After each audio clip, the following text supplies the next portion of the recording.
And welcome to Gallifrey's Most Wanted. I'm Ross Aiken. I'm Old Who. Hold on, you two! Now, wait a minute. See if there's any buckets of spades in the TARDIS! And I'm Victoria Wheeler. I'm New Who. Oh, what pretty crockery this is. It's sad, really, isn't it? People spend all their time making nice things, and other people come along and break them. And we have made it to the Second Doctor and Enemy of the World. This is one of Victoria's favorites, I think, but she'll speak to that. It is, after reading about time, I've got lots to talk about and some other things that brought up. But let's jump to our synopsis and we'll be right back. The Enemy of the World, Serial PP. Writer, David Whittaker. Director, Barry Letts. Script editor, Peter Bryant. Producer, Innes Lloyd. Originally aired December 23rd, 1967 to January 27th, 1968. Arriving on an Australian beach, the time travelers are attacked by a hovercraft and then rescued by a helicopter girl named Astrid. Her boss, Giles Kent, explains that the Doctor is the double of a would-be dictator, Salamader. Jamie and Victoria infiltrate Salamander's retinue and discover he is the instigator of the natural volcanic disasters sweeping the world. But they are captured, and to organize their rescue, the Doctor must impersonate Salamander. He penetrates the villain's HQ to be confronted by Kent, attempting to seize Salamander's power for himself. Salamander tries to impersonate the Doctor and steal the TARDIS, but he is ejected into space. Another wonderful synopsis from the Doctor Who Program Guide, the complete guide to every Doctor Who story by Jean-Marc Lafayette. Get one. Own one. It's great. I'll let Vic go first because this is one she loves. Yeah, this one, and I don't know, I mean, we can talk in a little bit about why other people don't love it, but this one to me is classic sort of court intrigue. And now it's Barry Letts' first story.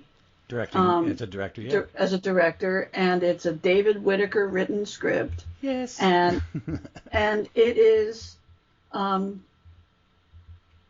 it's not like every other Doctor Who. There is not a long history. I guess maybe the first Doctor got to do the doppelganger trope once, but when they give it to Patrick Troughton to do. And they're very different doppelgangers. One is the Doctor goes away and there's this new character that Stephen, who is really the historical figure. Right. But this one is... Prisoner of Zenda. Yeah. It is a Prisoner of Zenda movie. But it is... the story is so well done because of the supporting cast. I mean, oh my God! Every single throwaway character is a tremendous talent and has a fully fleshed out character in their minds that they're portraying. I mean, and let's just start with the first person you see is Astrid, played by Mary Peach. And she's Honor Blackman, right? Like, she's pussy galore in her mind, right? Like, she's a helicopter pilot. She'd have made a great Bond girl. She would have made a fantastic Bond girl, or a great, character in the Avengers or something. She's great and believable and working every aspect of her character's strengths. She's amazing, and she works for Giles Kent, who is played almost, he's like a rebel leader, but is he? And then the security guy, Bruce, looks like the no-neck guy from Rocky Horror Picture Show. Charles Gray. Yeah, but he does have a great... He's got a voice. Oh, my God. He's got a great voice, but he's got a great arc, right? That this is the rule of law guy, right? This is what Dick Cheney now is, right? Like, This is he looks like a big Dick. He looks like Dick Cheney. I know. And then the scuzzy right hand man to Salamander. I love that dude. I love him because I love him. So, he's such a sycamphant in Invasion of Time that he. Right. Milton Johns. He's so good. He's so good. But he's such a weasel. He made a living. He got paid real good money for playing weasels. Right. Isn't he the one that Darth Vader chokes? Or is he the one that watches Darth Vader choke somebody else? I think he's the one that watches and then goes, ooh, I got a promotion. Right. So he's every one of them. And you know what? I was watching this and thought, Jamie is a forgotten great companion. You know, it's a shame that so many of theirs are missing. Yeah. But Jamie is game for anything. He is the most loyal, and because he's a little stupid, doesn't ask enough questions. You know? Yeah. But that's all. He's just a little stupid because he's blindly loyal. And if the doctor asks him to do something, he's okay with it, right? Yeah, he the doctor's knows not going to ask him to do it. Exactly. And it is such a perfectly it is a cable. It's not a thread that runs through every story. It's a cable. It's this anchoring thing about Jamie, that he's just blindly loyal, and the doctor earns it. It's because he's got very little to do in this one. He's got some stuff in like episodes 3 and 4. He's got it. Yeah, and Victoria. There's something about this. Because one, I think all of what you're saying is these great characters. One, Barry Letts has cast it stunningly. He's cast it and directed it beautifully. And David Whitaker has up. given him a freaking gem of a script. And because one, he's David Whitaker, and it's court intrigue, right? Like it's like your the Peladon ones, but without the New Zoo Review looking characters, right? Yeah. It's just like it's basically a political. It is a political thriller. It is a very 1960s political thriller because you're going to put some high-end science fiction in the back. It's like James Bond movies of this era and in the 70s start just out as a political thing, and then they insert the big science fiction set piece because they need it for the finale. Right. And this is done better. And I mean, and all of it stands around, Laurence Olivier's favorite actor, right? This one, the spotlight is on him, and he steps into it, and Troughton nails it. Oh my God! He just nails it. He nails it, even flowing in and out of character. So as the doctor moves into and out of character as Salamander, it's wonderful. And there is a slight difference in the way that he plays the doctor playing Salamander versus Salamander, right? It's a wonderful piece. It's also gorgeous. It is. It's filmed in a different way, and it's on some sort of. They increased it. Yeah, this is the first one that instead of having 405 lines bits per information to 6. And I was reading it About Time, and they said it in there because I'd forgotten that About Time that volume came out before this had been found. Yes. So all we had was 3. And once it was 3. released as entirety, they realized with episode 1 is when they went to the higher quality. It's not in the middle. It is episode 1 was shot on 625. Right. And you can tell. What did you watch this online? You watched this on? Yeah. Okay. I bought this when it came out. It had no bells and whistles. It and Web of Fear had no bells or whistles. It was just the story remastered very quickly. And it was found in 2013, is that right? Yeah, 2013. And they had it out by 2014 for sale. All right. But during the pandemic, I saw one online of the UK special edition, which was not released in this country, which had been remastered a second time and has commentary and stuff.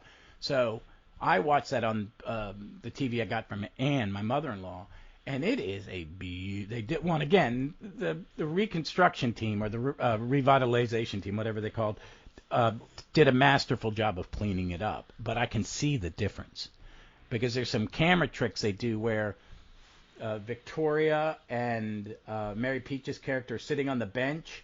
And Jamie's walking up, but Jamie walking up is being projected on a screen. It's not Jamie, it's a stand-in in the costume. But you can see where it's so finely done that stands out even more. That they're sitting in front of a rear projection screen to create perspective. Right. But see, that's Barry Letts making it work. I can't take them outside, but I can send someone out with one of, whoever the extra was in the costume. A second unit can film that, and then I just need to know where to place a damn bench. And this is he's just out of director training when he does this. Yeah. Now there's some stuff in here, right? Yeah. Like there's always gonna be stuff. Right. No, there's a balcony, that somebody filmed Romeo and Juliet from, right? Oh yeah. There's some very nice stock sets in there. Like, why are you guarding Mr. Dennis in the hallway? Because it's what we had in stock, buddy. Get over it. Right. Rooms are expensive.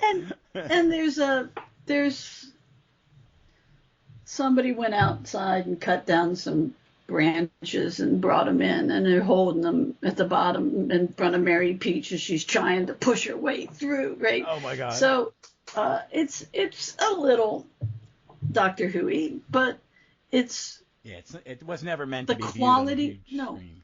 No, it wasn't. But the quality of the acting makes up right. And there's some dialogue that's also a little bit of Who-y, and anybody lesser, it would come across as that camp, toward the back, right? To the sci-fi, the hidden group. The hidden group is where I think it's weakest.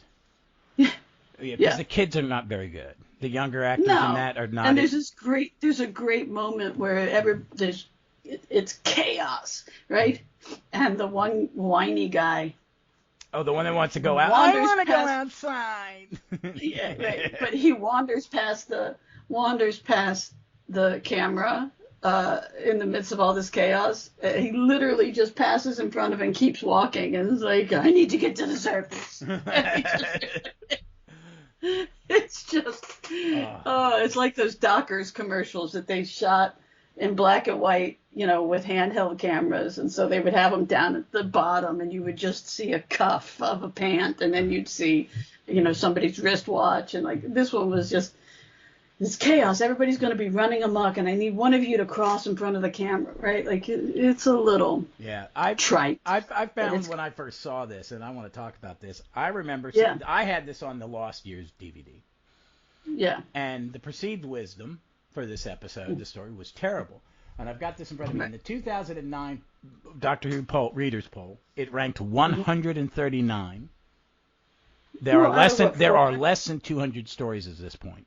Okay, because the next poll in 14 is the big two. When they got to 200, and 200 is the Bus in the Sand episode with Tennant.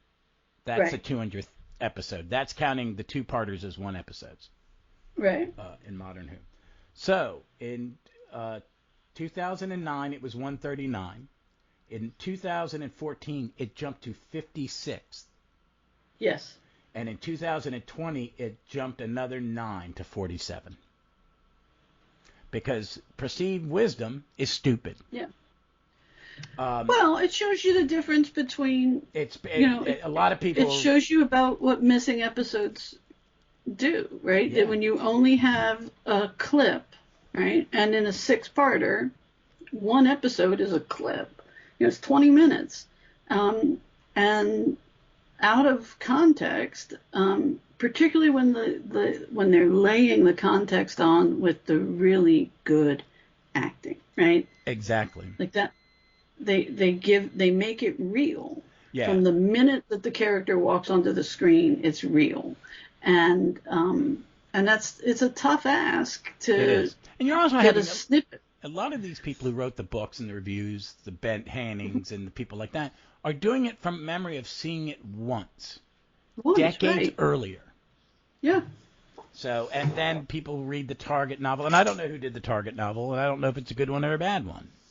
Well, I believe it was Is it Let's? Ian Marter. Oh, then it's probably a good one. But Well, because they say that did Whitaker pass away before he finished his? he may have. He did some of his because he did the first 3 novels. I bought a little hardback because I'm gonna get rid of my Targets if I can. I'm gonna sell them as a lot because I've got them digitally. But I bought those little fancy hardcovers of the first 3. And they're also taking the first one, the Dalek one, and illustrating it, complete illustration as for the 60th anniversary. Which, depending on who draws it, illustrates it, I might get it. But Whitaker wrote a handful. I'm not sure. Why don't you take a second and look that up? That might be. Yeah. But while you're looking that up, I just think my thing with this is because I hadn't watched this in a few years, is I'd forgotten it was Barry Letz's first directing, and I forgot it was a Whitaker script. And once I go, oh, it's Whitaker and Letts, why would you ever think it was bad? That was kind of my thing, is like, I think you give it the benefit of the doubt that it's better written than the stuff around it, and better directed than the stuff around it. Because I think the perceived wisdom for Barry Letts and David Whitaker is they are great contributors, and they're consistently good. And I think this being this is dead center in that season, isn't it? That it's the one without the monsters, which, as much as I enjoy the season of monsters, I like these first appearance, a lot of these monsters, and I'm entertained by them. But I think this is the best story of that season. And I think it is probably it and War Games are up there for me. And you can add Planet of the Daleks now that, the anime, like you and me, luckily got to watch that for when we did our second Doctor one, because if I hadn't had I don't know, man. Season 5 is Tomb of the Cybermen. Oh, wait a minute. That's the top of the. That's the top. Wait. That's the top of the season. Never mind. Wait a minute. Back Tomb up. Of the Cybermen, Abominable you Snowmen, which we don't have which all will of. come out animated in about 2 months. Ice Warriors. It's okay. It's pretty good. Yeah. As early Doctor Who goes, it's pretty good. And then this one. I mean, there's not a big. Yeah, and Web of Fear. There's not a big stinker that we've done in this season. What's the last one of this season? Let's see, it's Web of Fear, and then Fury from the Deep. Which is, now that I've seen it on the animated, it is a good story. Right. So now I take that back. And then Wheel in Space. Which, they're never going to. They did some, we'll never see. So, that's okay. I'll take that back.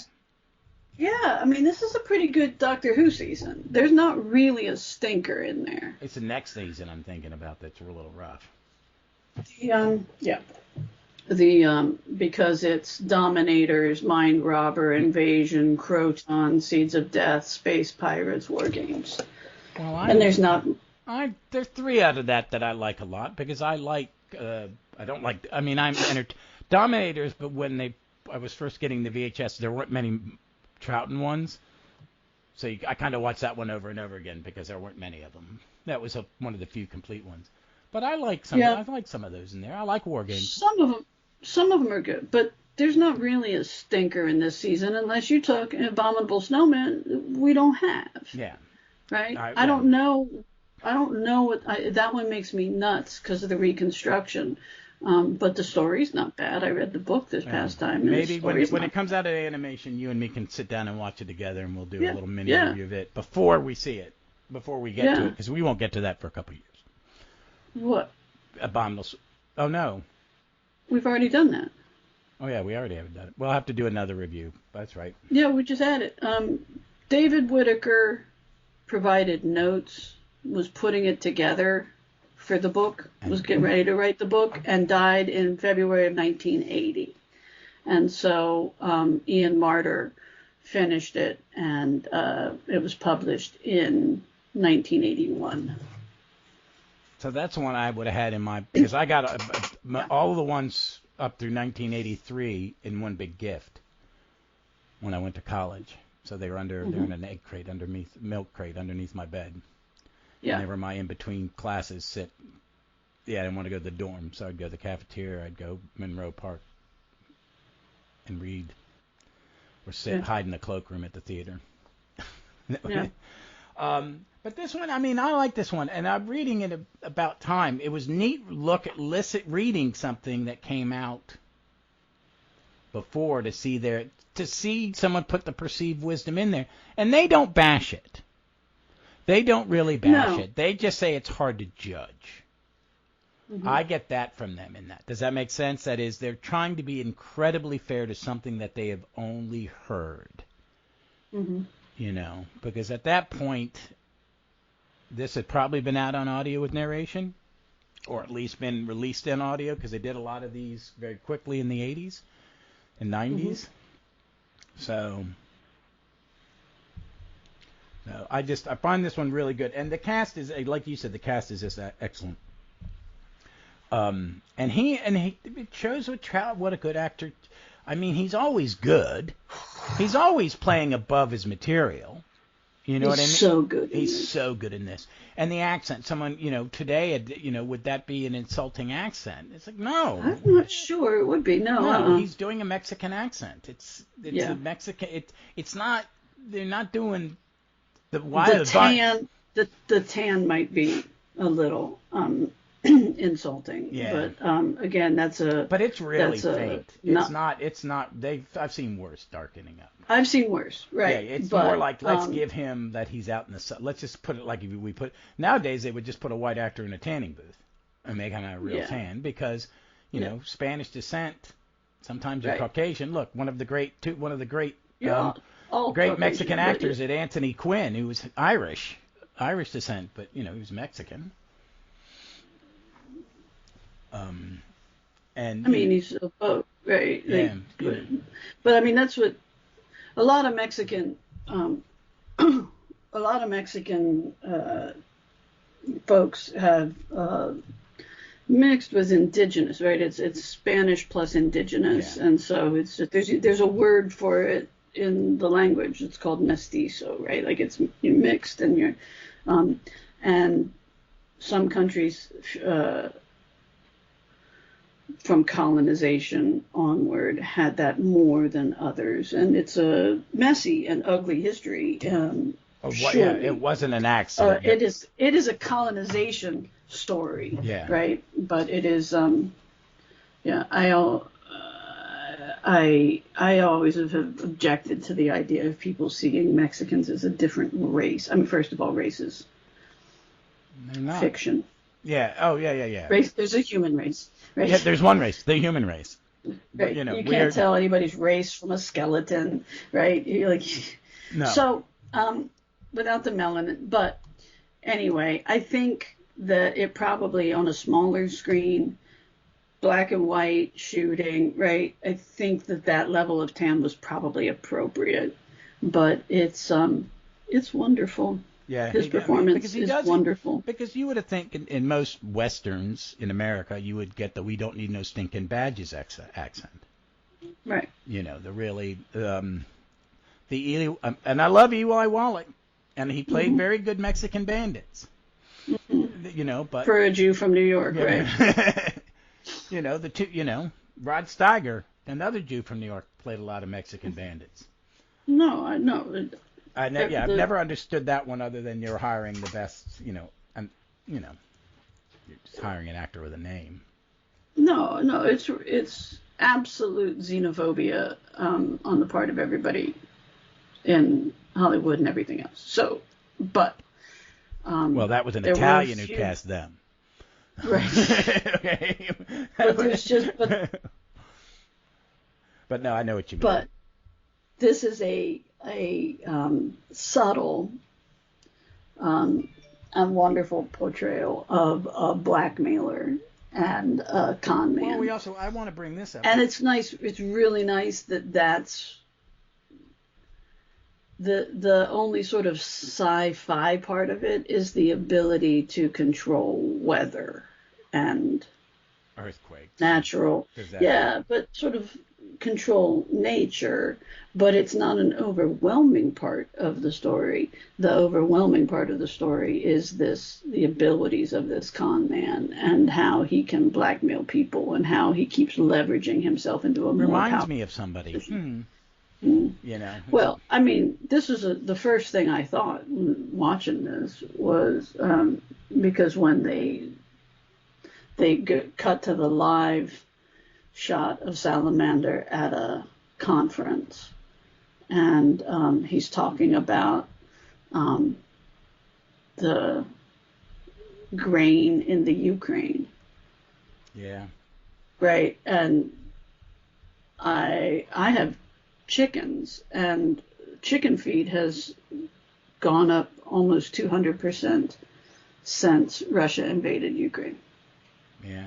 Well, I went and saw Jurassic Park, and part of it is someone's fiddled with the DNA of locust with Jurassic era DNA, and that it's eating all the grain that isn't grain that is whose seed was not provided by the bad guy company.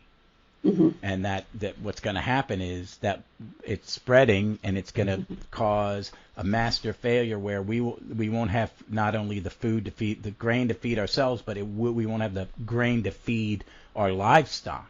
Well, that's what's happening right now. Yeah, I mean, so eggs they say that by December eggs will be $1 a piece. So it'll be a dozen, or $12 for a dozen eggs. And cattle farmers have started had to slaughter cows, haven't they? They're slaughtering all of their cows because they can't afford to feed them, and so the price of beef is going to go through the roof as well. So yeah, this is art imitating life. It's predictive not art, where science fiction is predictive. Yeah, well, and sometimes it doesn't have to be. I know it doesn't have to be, and sometimes it's an accident. I don't think this isn't Barry Letts leaning into a message yet, because he's not in charge. Right. Yeah. But I do think it is Whitaker going, dictators are bad, and this is why, and reminding people it's 20 years after a war where we fought fascists and dictators. But this guy isn't a dictator. This guy is not a political figure. He is a corporation. He's an entrepreneur. Yeah, but he's they call him nope. He's not an elected official. He hasn't put himself in charge of anything. He's putting other people in charge. He's putting other people in charge, and that's not necessarily a dictator. Oh, so that's like a Koch brothers. Yeah. He's an entrepreneur, so it's more real.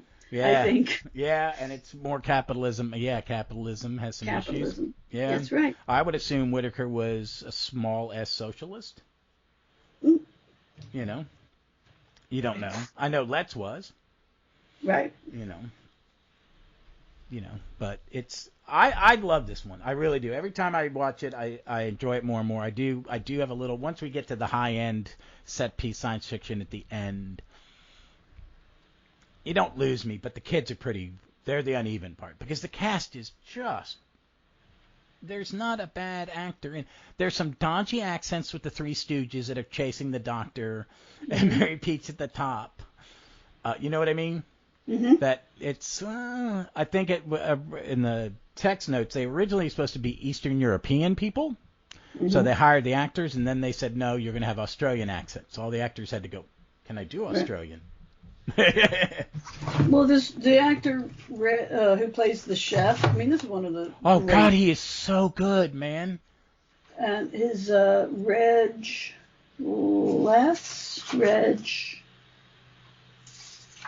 of course, I can't find it. I have it circled because he's so damn good. It is a stellar comedic performance. Yeah, for no reason whatsoever. Here, hold on. It literally means nothing. No, because I think it's the middle part, and they're putting some comedy in it to just cleanse the palate. Okay, this is a heavy story. Let's let's see something a little lighter for this. What's the chef's name?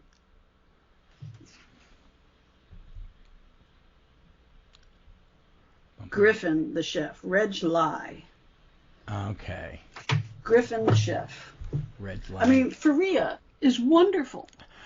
Okay, let's talk about a black actress having that important a part in 1965, 6?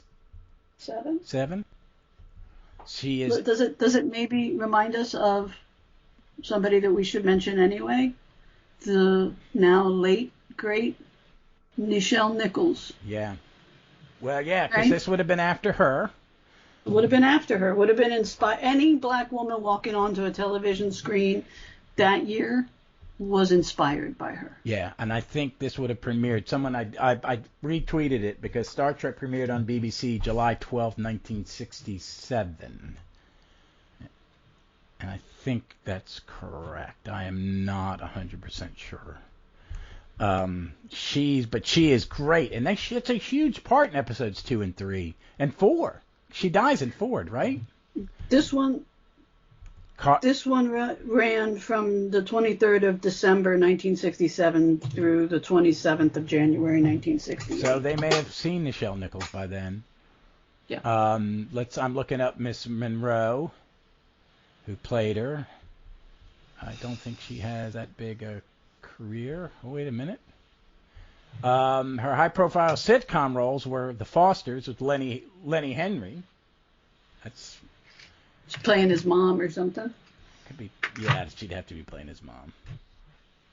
Because he would have been a little kid then. He's my age. Mm-hmm. Even if he's a little bit older, he still would have been a little kid. Yeah. No, he's got to be a little bit older. I think he is. He may be 60. I think he's got to be 60 plus. Well, it's not my internet. It's not pulling up IMDb to see what her other roles is. But she's amazing in it. This is not something that would have normally been done at all. So this had to have been a conscious choice of because this is a future with a multinational culture. You know what I mean? That we don't have countries, we have zones. And travel around the world is easier, so he's showing a more global community. You know, everybody in Salamanders they're people from different nations. They use George Pravda, who's Eastern European. He's a Czech, I think, and that's his native accent. He never did learn to fake an American accent, British and English accent. And he's stunning in this. The guy that plays. Listen. This Carmen Monroe who played Faria in this was in Holby City in 2020. I see she's in a movie. She's still working. Far for Eve, U.S. Elder Woman, 2021. Right. Wow. It's Ear for Eye. You need new glasses. Oh yeah, I don't have my computer ones. She's in the movie The Hope and the Glory. She was in Rumple and the Bailey. She was in Desmond's and Mixed Blessings. And she's still working. How old is she? Good, isn't it? Good. She was born in 32. Jeez. So she's 90. Wow. And folks, why you should keep your national health thing is why you people live so long. Because you take care of them. But yeah, showing up in Holby City as a doctor in 2020. I love it. She has an OBE. Yeah. She was given it in 2007. Good. She deserves it. She was founder of Tawala, the UK's leading black theatre company. Yeah, it looks like Lenny is the son of in the Fosters, Lenny Henry. And he was born in 58, so he's 5 years older than you. 6 years older than me. Mm-hmm. So, wow, I didn't know that. That's amazing. That's amazing that she's not only this small little part. This is the only thing I've ever. You know what? How many times have you and me maybe have seen her watching the level of British detective shows that you and me have watched in our lifetime? You know what? I don't see any that I have watched. But because she's in their soaps, and I don't tend to Oh, I watch can't. those. No. They're better than ours, but and that's not saying much. She was in Rumple of the Bailey, which I watched some of, but not much. So, but no, she's great. Everybody in this is wonderful, except maybe the people who are stuck underground, and that's has to do with, you're panicked, is the direction that they get, and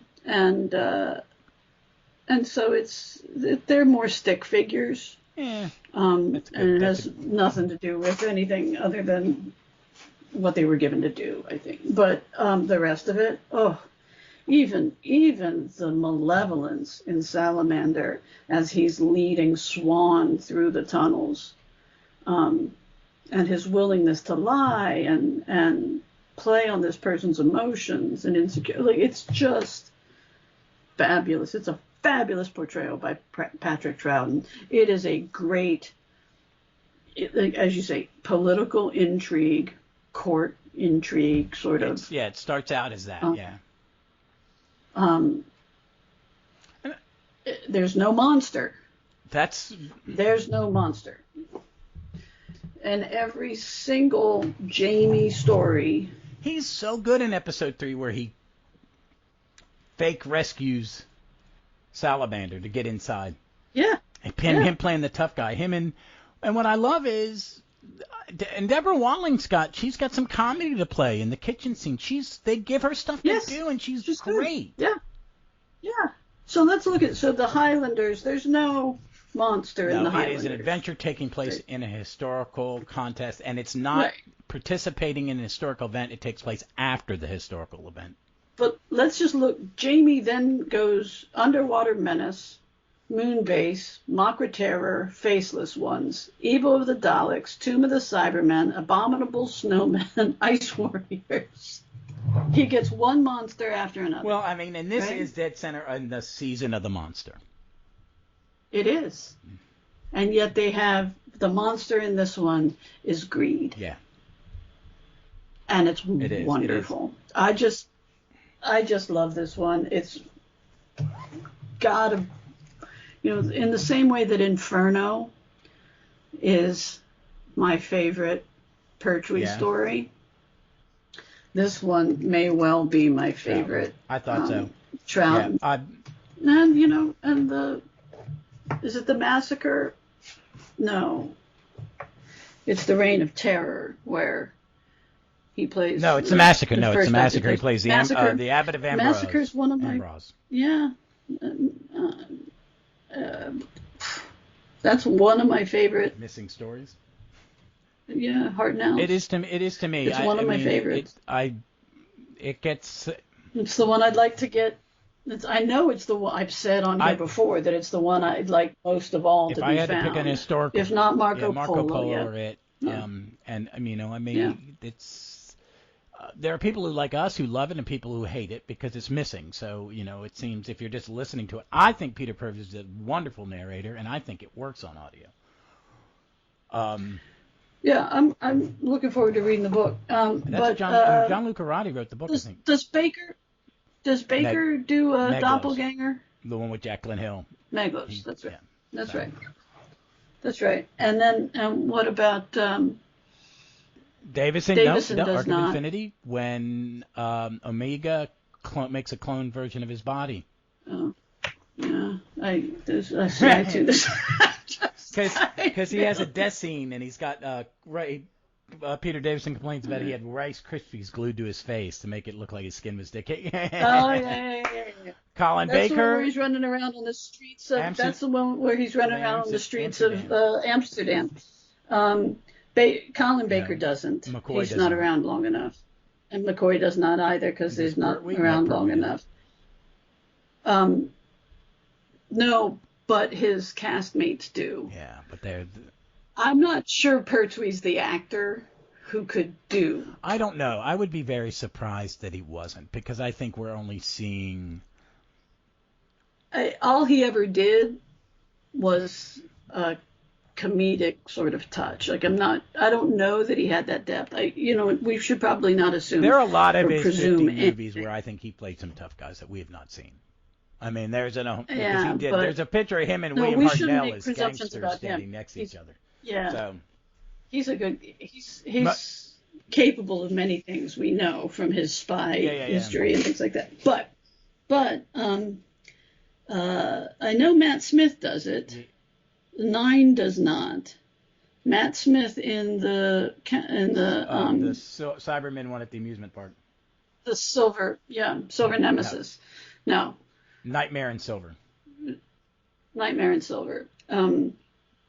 Tennant.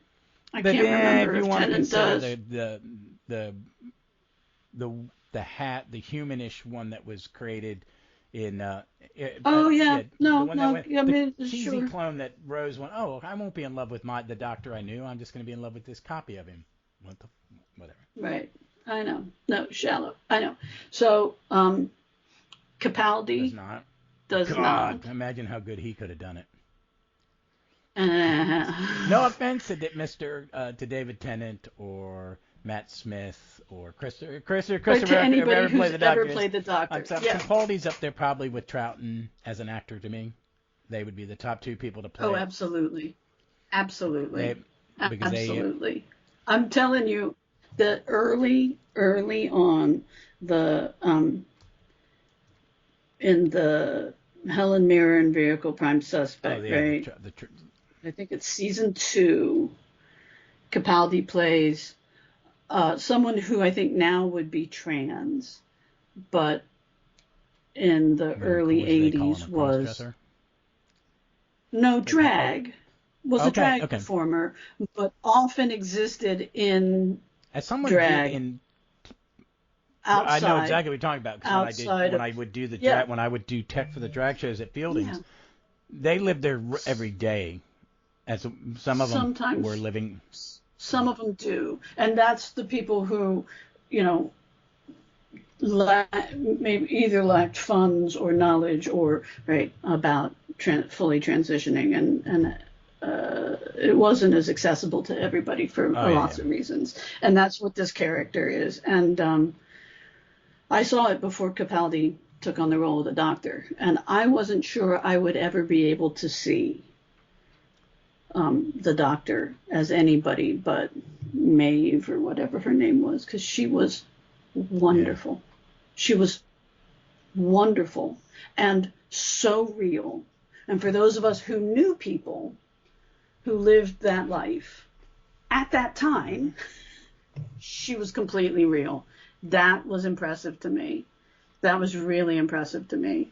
And he's apologized recently for taking on the role of a gay man, and says, "Yes, I know I shouldn't have done it. It was probably wrong of me, but I wanted to." Is that a recent role? Okay. Yes.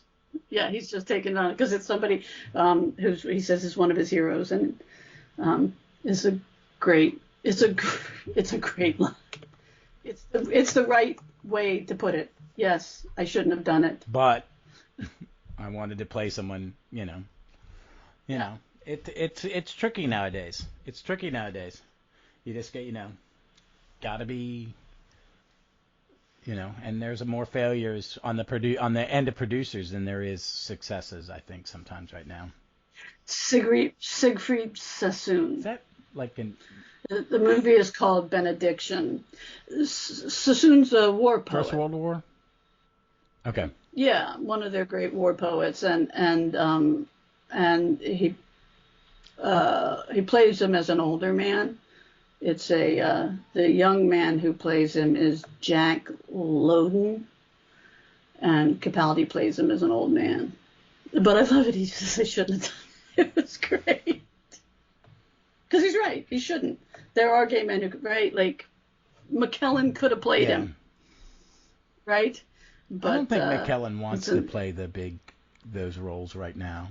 He's not, you know what I mean? It's like apparently he wants to hang out with male ballet dancers in Edinburgh. That's where he is this week, doing the Bard and ballet. No. This is his second take on Hamlet. Is this the very old Hamlet, which I find really weird? to do? This is a ballet version that he's doing.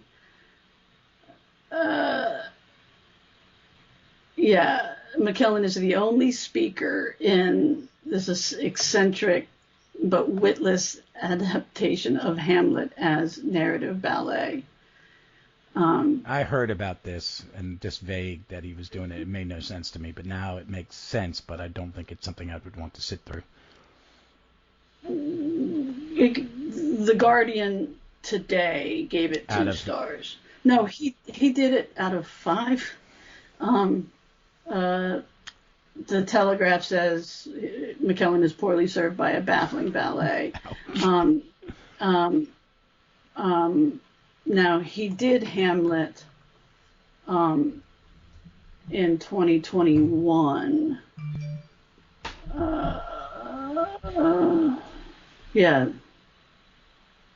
At the Theatre Royal in Windsor, where he got to play it. And critics called it daring, compelling, but that was straight Hamlet. Okay. That was straight Hamlet. It was just an age-defying. Okay, which is a lot of people do Shakespeare now. It's like because we can do anything we want with it. Right, but then there's also the versions of Richard where they're using real disabled people and saying that this is the right way to play that role, right? Which is I think it's an important take and a very interesting take. It is. Because you're going to see it differently. If somebody has a visible disability, you're going to see their behavior different through a different lens. You just are, and so it's a fascinating. And that's kind of like. I have my Richards that I like, and probably mostly it's Olivier's and McKellen's. But they. McKellen does it in a fascist. Well, I mean, and I think he was looking at. Did he do it right after we had come out of Thatcher's England? Well, not right after, but yeah. And I think it was, and I think it's been during streaming that, so maybe 2005, 2010. Okay. Yeah. Something like that. Maybe two. Yeah, no. And I prefer it, but it's also a part that should be played with some.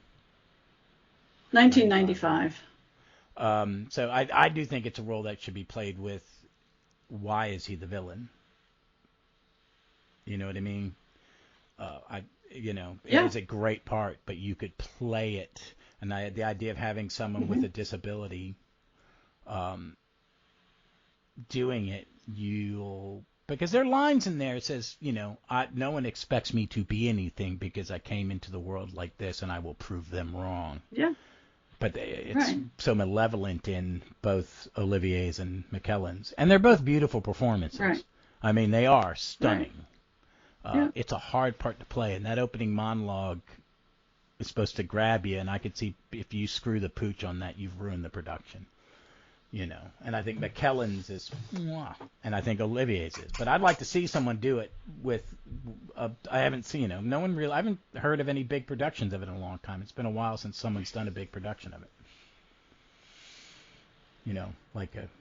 No, or on film. Or even, I haven't heard of a big stage one. But I mean, maybe they're doing, in England, they're doing it all the time. But they're doing it in England, and that's who's playing it in England. Is they've had disabled people playing it. Googled it. Over the past couple years. Because you could turn Enemy in the World into Richard III. You know what I mean? Well, hey, I guess that's it. Overall, love this one. I have to ask Vic a question because I spoke for you, and then when I was editing the episode I did with Jason about the Third Doctor, I might have said that Liz and Ace were your favorite companions, but I recorded a clip where I said, no, it may be Barbara, but I will ask Victoria who is her favorite Doctor Who is her favorite, or is it a three-way tie? I can't give it to Liz. I can't give it to Liz because there's not enough of her and too little is given to her to do. The idea of Liz, and there's the scene where the brig is hiring her, and the condescension of the Cambridge educated, triple PhD is wonderful, and I wish I had seen it the year that was aired, because I was watching television then, and I wish I just had the opportunity to see a character like that on TV. I think Ace is incredibly important, and I do identify with Ace. She's I absolutely. She's you I was in the 80s and 90s a little bit. Yeah. in the 80s. There's a little bit of you in there. Yeah. In the 80s, there's a yeah.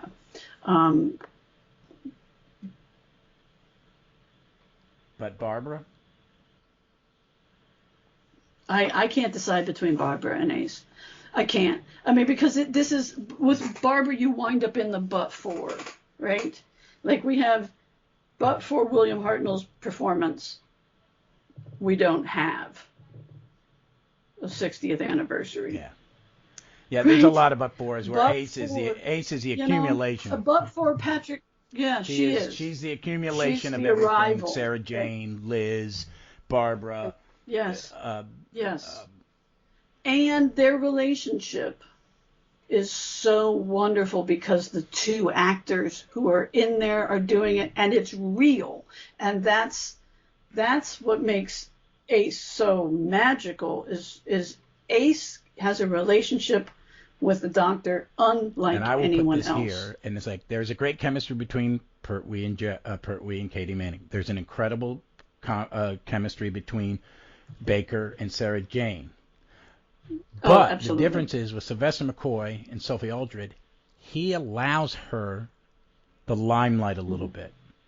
It's written that way. Cartmel and them are writing it that way, but there is something in his performance when he says something to her.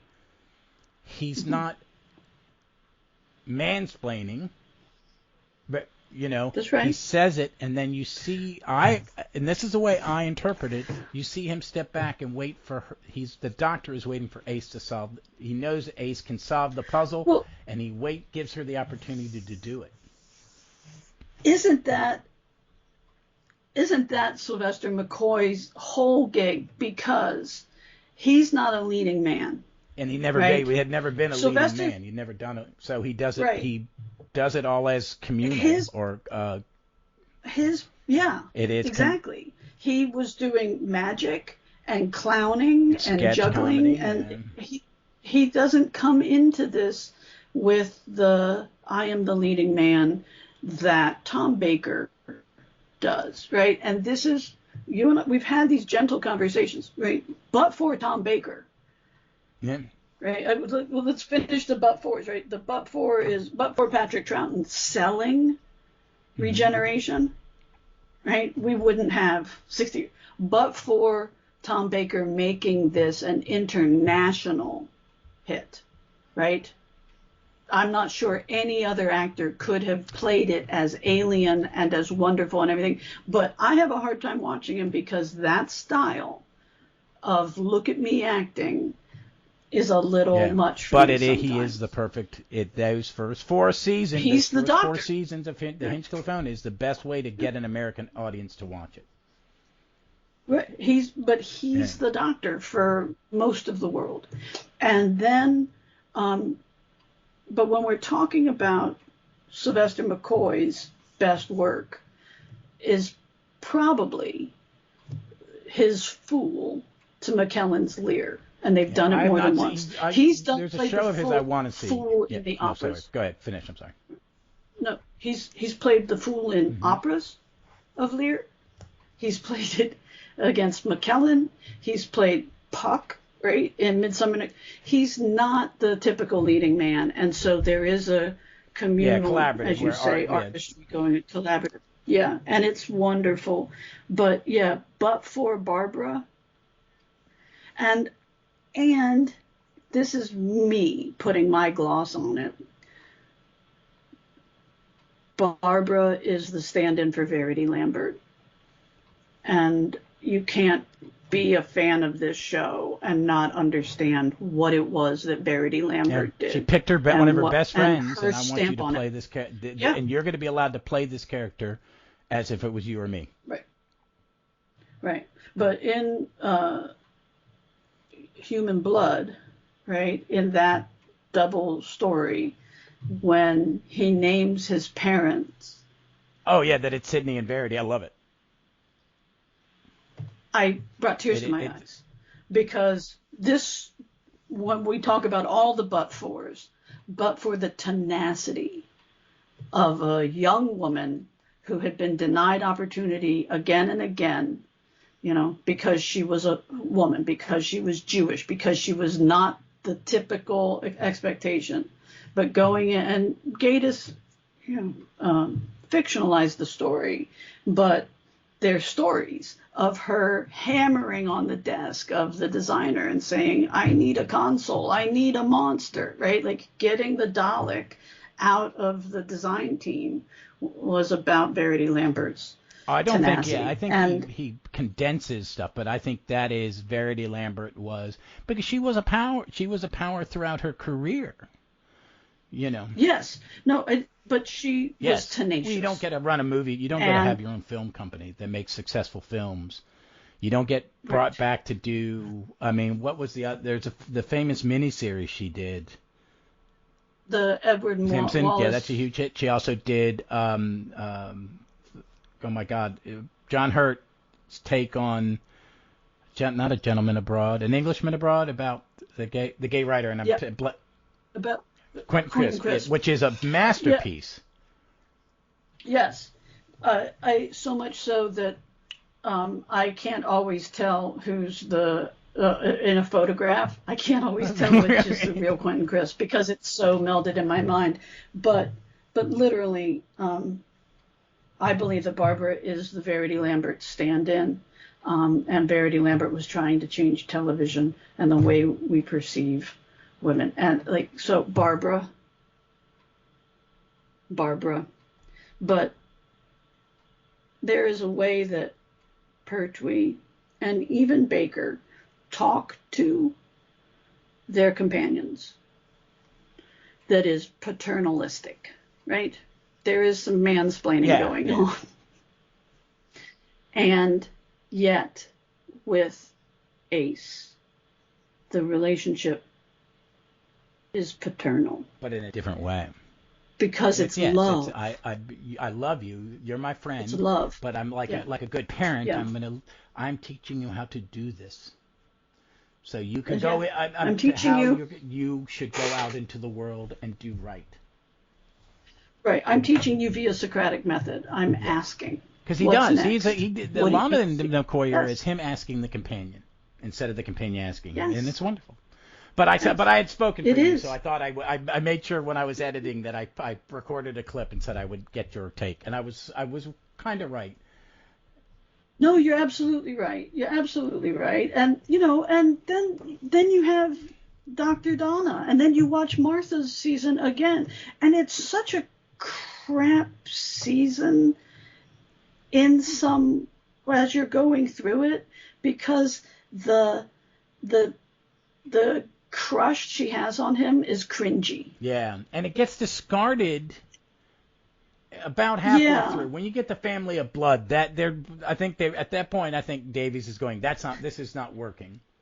So we're not going to mention again until her exit, where she gets she gets to be the audience and say, this is, because that's my thing with Martha is because in Modern Who.